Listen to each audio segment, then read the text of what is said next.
Hi guys, welcome back to Lost in My Library. My name is Kate. Today I am doing another book tag. This time it's sort of like, if you think about like what time it is, but it still applies to me because it's my star sign. Or according to the old,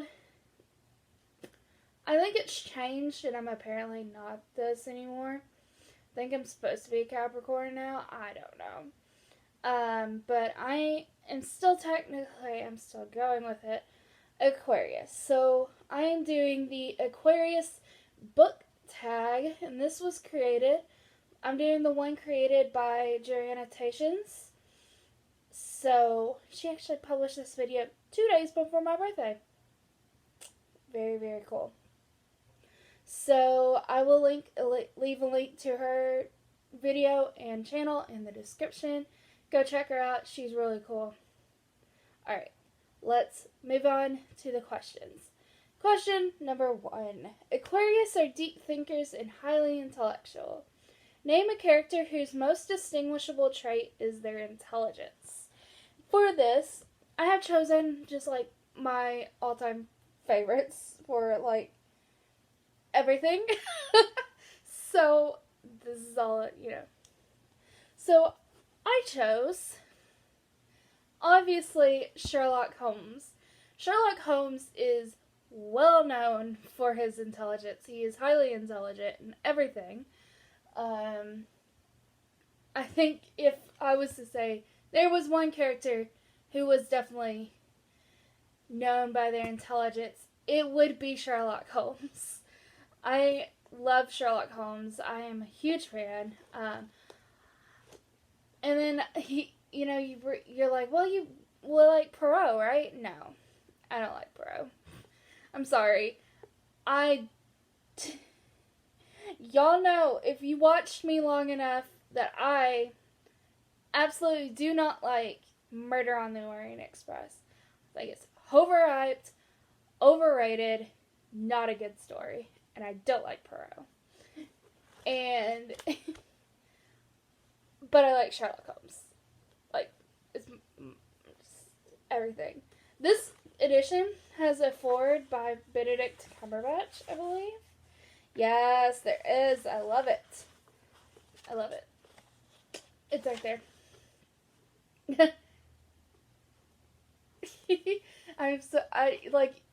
You should get this edition of House of the Baskervilles just for that introduction from Benedict Cumberbatch.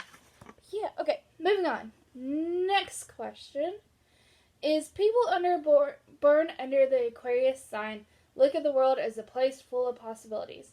Name a character who explores all possibilities of their world. For this one, I'm going to go with Serene in Elantris, because I believe she came to what is this world? It's not Elantris, the world around Elantris. I completely forgot what.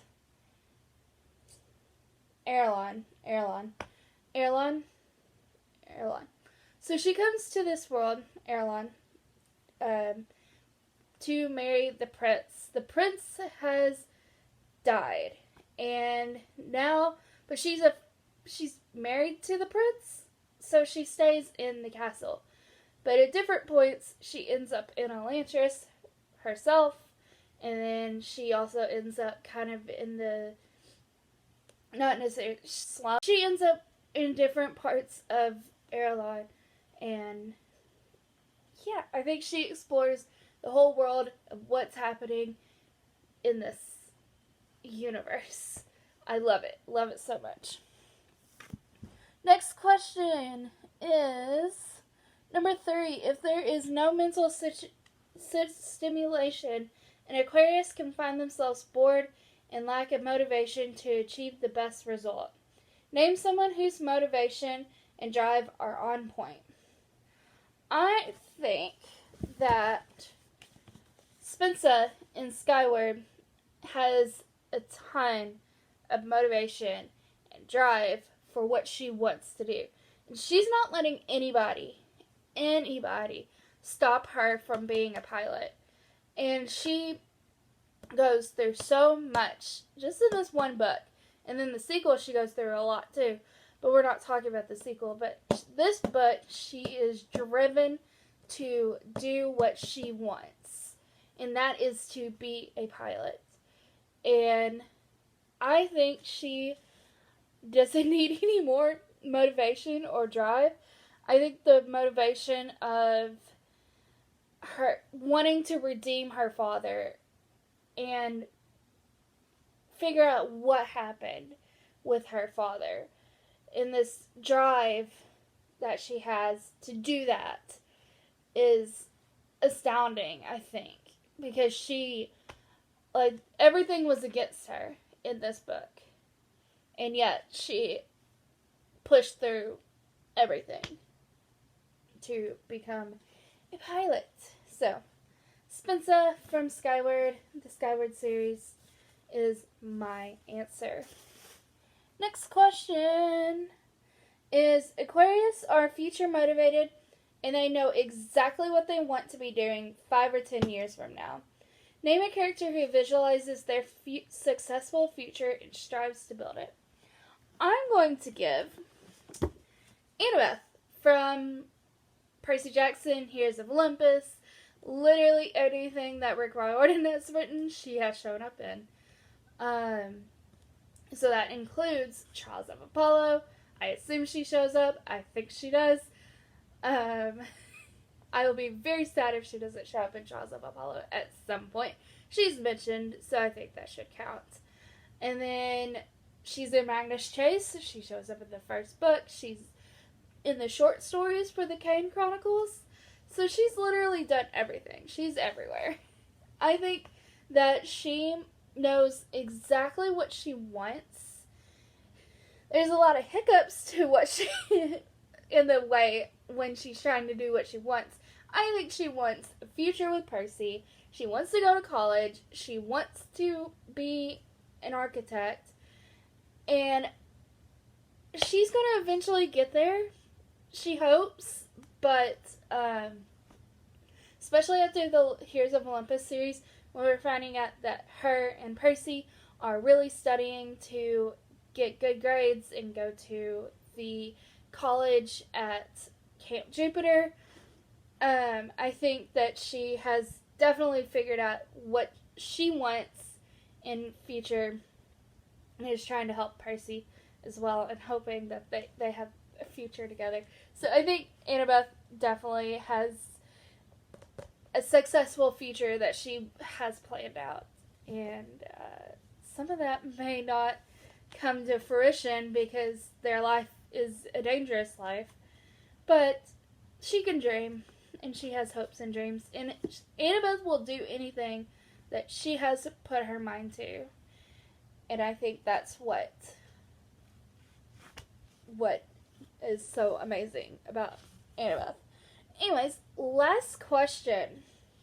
So Aquarius have a strong desire for freedom and equality for all. Name a character who stands up for what is right. So I have two answers for this.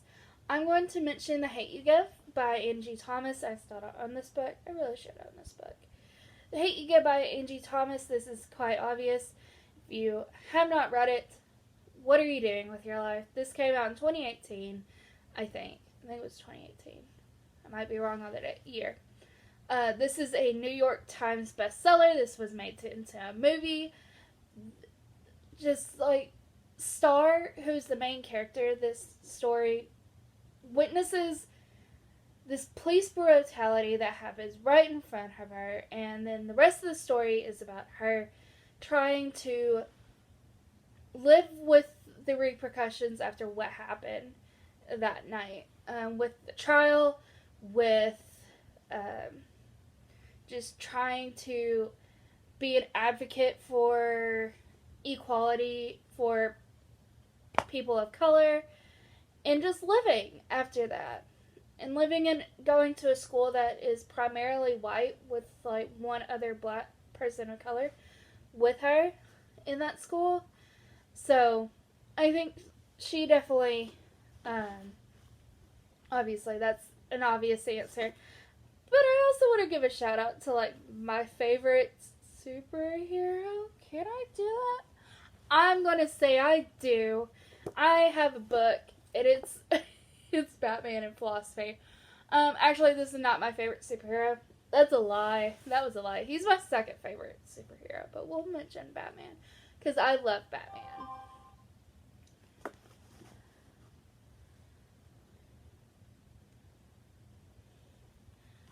Alright, so Batman obviously fights for justice and, I don't know, equality. He just fights bad guys for the most part. I love Batman. Like, so Batman fights for the little people, and I think it's amazing. This book is really interesting. So I want to reread this. It talks about like literally every psychological aspect of Batman, and I think the people around Batman might just be the Batman. I don't think it.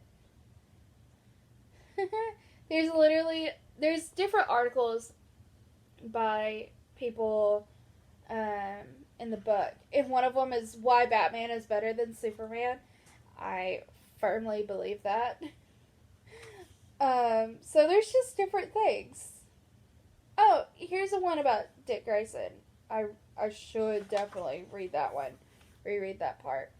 I remember when I read this, it kind of went way over my head. But now that I've read a lot of these people's work, like, I mean, talking about the psychologist that is mentioned here. So, now that I think I have taken literary fiction and I have a better grasp of what these people have said in their work, and this was also high school when I read this, like 9th grade. So, maybe I should reread this with a better understanding. This is a very interesting book. I want to get more of these, like, in philosophy books for different people because this was really interesting. Yeah. Alright. That's the last question, actually. So, thank you guys for watching. I hope you enjoyed. If you did, leave a like, comment, and subscribe. And I hope to see you